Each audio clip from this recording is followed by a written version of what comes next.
मैंने आपको पहले बता, केवल 6% किसान इससे इफेक्टेड है, या इसका कोई लेना देना। 94% जो किसान या फार्मर है, इसका उससे कोई लेना देना है।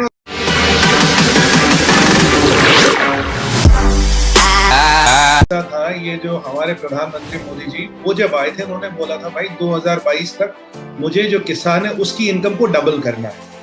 तो अब उसमें क्या, देखिए, नीम कोटेड यूरिया दिया, नीम कोटेड यूरिया दिया हमने, सॉइल हेल्थ कार्ड दिया, सब्सिडी, किसान सम्मान निधि, जो कि किसान के अकाउंट में डायरेक्ट पैसा जाता है। अब एक बहुत बड़ी दिक्कत जो थी फाखर साहब, वो थी कि जो हमारे जो मंडियों का सिस्टम था, जिसमें आड़तियों का कल्चर है कि आपको उसी मंडी में जाके उसी आड़ती को बेचना। मान लीजिए आप पंजाब में रहते, जो गुरदासपुर की मंडी है, मान लीजिए आपको गुरदासपुर की मंडी में जाके ही अपना माल बेचना। अब तकलीफ ये रही है हमारे यहाँ, अगर आपने देखा होगा, आपके यहाँ भी शायद होता हो, प्याज 200 रुपए किलो तक हमने खरीदा शहरों में, पर जो किसान है उसको 7 रुपए किलो से ज्यादा कभी मिला नहीं। तो बीच का जो 193 रुपए का ये जो खेल है, काफी टाइम से चल रहा था। अब इसको खत्म करने के लिए हम 3 नए एक्ट लाए थे। इसमें 2-3 चीजें थी। पहली बात, आप मंडियां वहीं रहेगी, सलामत रहेंगी, आप अब कहीं भी बेच सकते हो, मंडी में बेचो।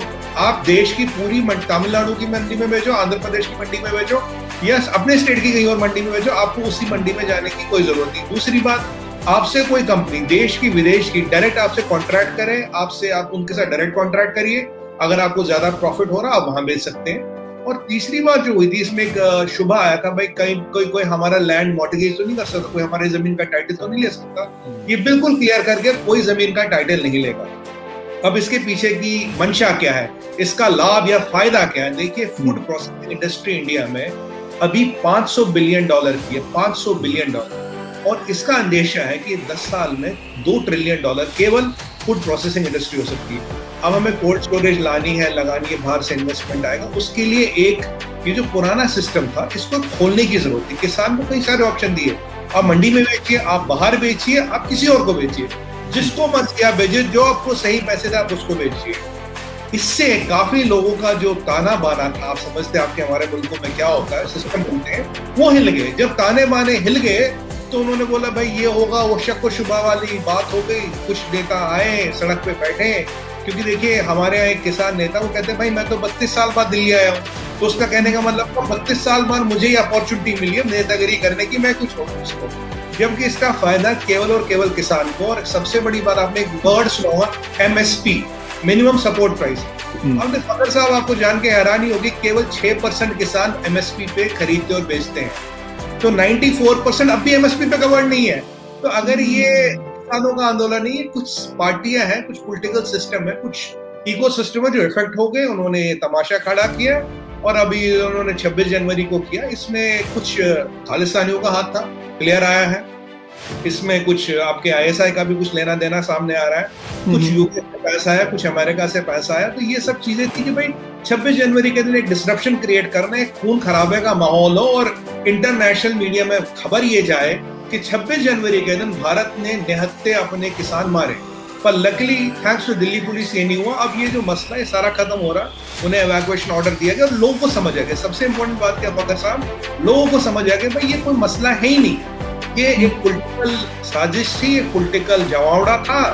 उन्होंने अपने रंग दिखाए, वक्त आया, ये जमावड़ा खत्म हो गया और ये सारी साजिश खत्म हो गई। तो आज उनको डिसमेंटलिंग का ऑर्डर मिला। और सबसे अच्छी बात यह कि पूरी जनता जो भारत की है, हिंदुस्तान की है, वो समझ गई है, क्योंकि हम 130 करोड़ लोग किसान का भला चाहते हैं, फार्मर का भला चाहते हैं। आपके मेरे घर तो बहुत खुशी की बात होगी अगर किसी हमारे किसान भाई की इनकम डबल हो। हम तो तहे दिल से यह चाहते किसान की इनकम डबल हो। हाँ, कुछ लोगों की दुकानें हिल गई है बीच में, तो वो जाहिर सी बात है, देखिए उनका शोर मचाना, शराबा मचाना, तो जाहिर सी बात है हम उसमें कुछ कर नहीं सकते। हमारे सुप्रीम कोर्ट ने बोला फिलहाल जब तक ये फैसला नहीं होता तो इन लॉ का इम्प्लीमेंटेशन फिलहाल नहीं होगा। लॉ बना है, फिलहाल ये सस्पेंडेड है, ठीक है जी। दूसरी चीज, एक कमेटी बनाई गई, भाई आप जाके बात करें, किसान से बात करें, आप आए बात करें। मैंने देखोगे पंजाब और ये दिल्ली का जो आसपास का एरिया है, ये सारा बवाल वहीं हो रहा। पूरे देश का किसान है, हजारों हमारे यहाँ फसलें हैं, केवल 26 फसलें MSP में होती है, बाकी हजारों फसलें होती है MSP से कवर भी नहीं होती।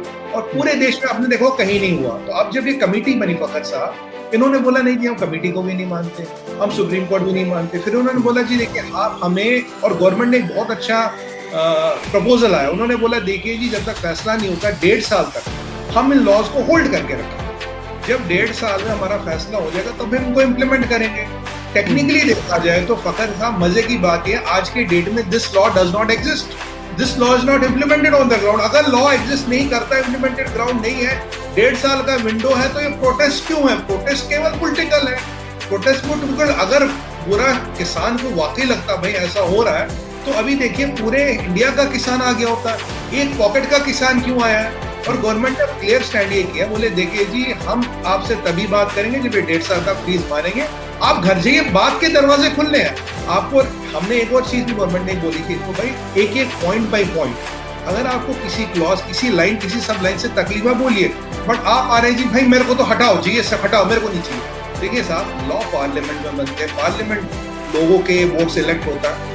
अगर सड़कों पे हर चीज का फैसला होने लगा तो फिर तो कोई कुछ चीज होगी ना, फिर तो वही कि साल हर बंदा बंदूक लेके सड़क पे घूमेगा।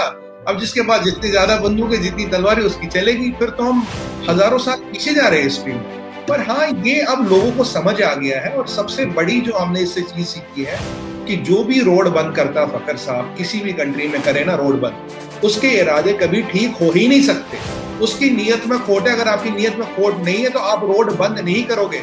3500 करोड़ का नुकसान हमें दिन में हो रहा sir, $500 billion we are losing per day, ये है इसकी हकीकत। पर अच्छी बात है, खत्म हो रहा, लोगों के सामने बात आ गई, बहुत अच्छी।